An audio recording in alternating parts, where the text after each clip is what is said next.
56 साल कांग्रेस ने शासन किया, एक भी चीज को गिरवी नहीं रखा, एक भी चीज को। न भारत पेट्रोलियम गिरवी रखा, न एयरपोर्ट गिरवी रखा, न रेलवे को गिरवी रखा, न लाल किले को गिरवी रखा, न बैंक को गिरवी रखा, न LIC को गिरवी रखा। लेकिन 6 साल के शासन काल में एयरपोर्ट को गिरवी रखा, लाल किले को गिरवी रखा, रेलवे को गिरवी रखा, LIC को गिरवी रखा और विदेश बैंक का 75,000 करोड़ रुपया वो भी लिया। 48 गुना विदेशी बैंक का भारत के ऊपर कर्जा बढ़ा है भारतीय जनता पार्टी। ये क्यों नहीं इस घोषणा पत्र में दिया है? ये भी देना चाहिए ना। आखिर डॉलर के मुकाबले रुपया कितना हमारा कमजोर हुआ है इस 6 साल के अंदर। जो मोदी जी कहते थे अपने शासन काल के अंदर कि कांग्रेस के टाइम में कि रुपया एक देश की ताकत है, रुपया कमजोर मतलब देश कमजोर। तो सबसे ज्यादा 70 साल के रिकॉर्ड में सबसे ज्यादा रुपया की कीमत कमजोर हुआ है नरेंद्र मोदी की सरकार में। तो देश की साख बढ़ी या घटी, ये क्यों नहीं बोले आप? ये जेपी नड्डा जी आपको बोलना चाहिए था।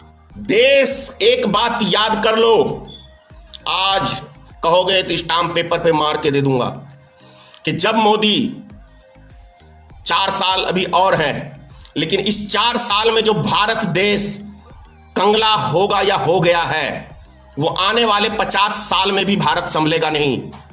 खुल के कह रहा हूं, 50 साल में भी नहीं संभलेगा। क्योंकि गोबर दिमाग में भरा हो तो देश कभी नहीं चलेगा, हिंदू मुसलमान दिमाग में भरा हो तो देश कभी नहीं चलेगा, कभी नहीं चलेगा। यही देश नहीं, दुनिया के किसी भी मुल्क की बात कर रहा हूं। जिस देश के राजा के दिमाग में नफरत भरी हो, वो देश कभी तरक्की नहीं कर सकता है, चाहे वो कोई दुनिया का मुल्क हो। राजा का काम है पूरी प्रजा को, हर एक जाति धर्म के लोगों को साथ में लेके चलना, लेकिन वो नरेंद्र मोदी में गुण नहीं है। गुजरात का 2002 का दंगा 1.5 महीने तक होता रह गया और मोदी जी डेली जश्न मनाते रह गए। मैंने उसी दिन मोदी के चाल चरित्र सभी चीज को भाप लिया था कि यह व्यक्ति देश के लिए एक बहुत बड़ा खतरा और बहुत बड़ा घातक व्यक्ति है। और आज इसका प्रमाण भी आपको इस देश की जनता को मिल चुका है कि देखो गरीब मजदूर भूख प्यास से पैदल चल के मर रहे हैं, लेकिन एक भी लफ्ज 20 लाख करोड़ की घोषणा करी, लेकिन यह नहीं कहा नरेंद्र मोदी जी ने कि जितने भी गरीब मजदूर हैं वो वहीं पे रहे इस लॉकडाउन के अंदर, उनके खाने पीने का जितना खा सके वो उसकी व्यवस्था हम करेंगे। ये सरकार यदि घोषणा कर देती तो आज जो 1,60,000 आदमी कोरोना वायरस की चपेट में आ चुके हैं, ये नहीं आते। 1,60,000 की 1,70,000 हो गया आज। ये नहीं होता। देश के नागरिक को भारतीय जनता पार्टी के लोग कीड़े मकोड़े समझते हैं, कीड़े मकोड़े रेंगने वाले पिल्लू समझते हैं ना, पिल्लू वो समझते हैं, क्योंकि पिल्लू की तरह ही लोग आज पैदल चल रहे हैं, ऐसे ऐसे रेंग के।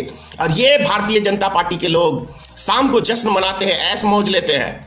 थोड़ा सा देखते हो किसी के चेहरे पे थोड़ी भी उदासी इस देश की जनता के प्रति, थोड़ा सा भी? इतना खुश होकर ये टीवी चैनल के ऊपर बैठते हैं जैसे कि इन्होंने कोई जंग जीत ली हो। जेपी नड्डा साहब, भारतीय जनता पार्टी के राष्ट्रीय अध्यक्ष, क्या घोषणा पत्र लेके आए हैं आज मीडिया के बीच में बेशर्म की तरह? ऐसा कौन सा तीर मार दिया भाई? कौन सा देश का काम काज चल रहा है जो आप घोषणा पत्र लेके आज बेशर्म की तरह बैठ गए मीडिया के बीच में? ऐसा कौन सा जंग जीत लिया है भारतीय जनता पार्टी ने, जरा बताएंगे? क्या गरीब मजदूरों को मार के ये जंग जीत लिया है? गरीब मजदूरों को बेरोजगार बना के जंग जीत लिया है? देश की अर्थव्यवस्था चौपट करके जंग जीत लिया है? क्या भारत डटा हुआ है? बड़ा आश्चर्य लगता है भाई इनके तो। बड़े मियां तो बड़े मियां, छोटे मियां सुभान अल्लाह, छोटे मियां सुभान अल्लाह। इनके तो राष्ट्रीय अध्यक्ष भी वैसे ही हैं। ऐसा लगता है किसी के पास कुछ है ही नहीं, जो मन में आया चले आते हैं टीवी चैनल पे आलतू फालतू की बकवास करने। कौन सा ऐसा जरूरत था प्रेस कॉन्फ्रेंस करके और अपनी उपलब्धि गिनाने का? क्या यह उपलब्धि में लिखा कि हमने इस एक साल के अंदर पूरे देश के अंदर एक बड़ा प्रदर्शन हुआ था एनआरसी के खिलाफ, सीएए के खिलाफ और एनपीआर के खिलाफ? यह भी क्या आपने घोषणा पत्र में क्यों नहीं कहा कि पूरे देश की जनता रोड पे आ गई थी? यह भी बोलना चाहिए ना। यह भी बोलना चाहिए था कि आसाम के अंदर 19 लाख आदमी की नागरिकता हमने ली थी, हमने। यह देना चाहिए था। यह क्यों नहीं दिया आपने? यह क्यों नहीं दिया कि पीएनबी घोटाला हुआ था हमारे शासनकाल में, हमने जो घोटालेबाज थे देश के उन सब के लोन ऋण माफ कर दिए?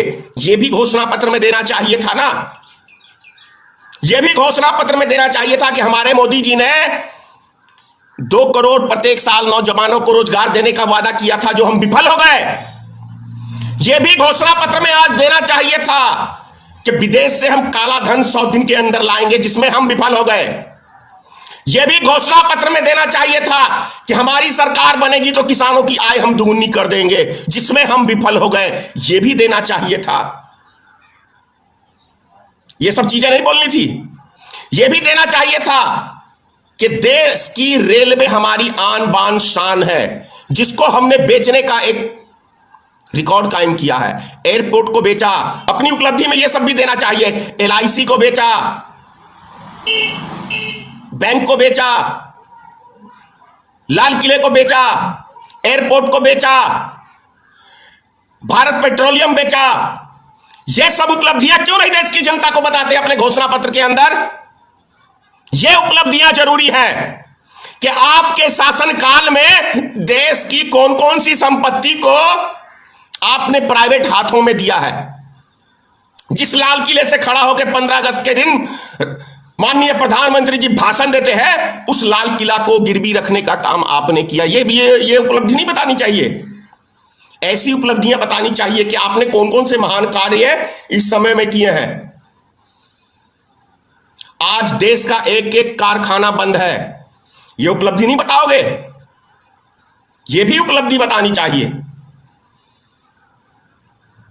गजब हाल है भाई।